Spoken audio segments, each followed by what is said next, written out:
నమస్తే ఎస్8 న్యూస్ కి స్వాగతం. మెదక్ జిల్లా చేగుంటలో నేడు ప్రజా ప్రతినిధి తెలుగు క్యాలెండర్ ను దుబ్బాక కాంగ్రెస్ పార్టీ ఇన్ఛార్జ్ చెరుకు శ్రీనివాస్ రెడ్డి ఆవిష్కరించారు.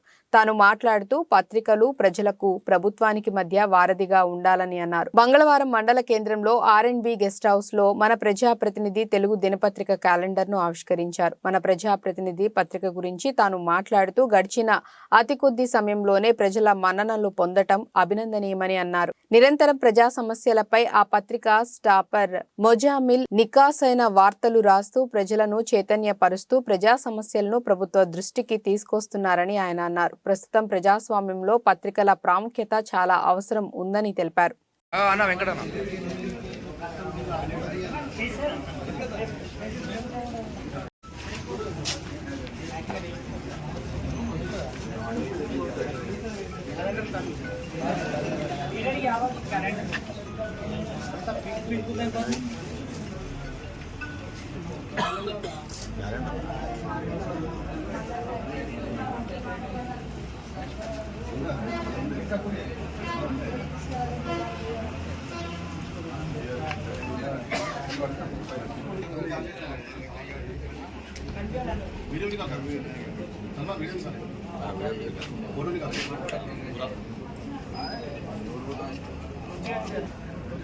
సరే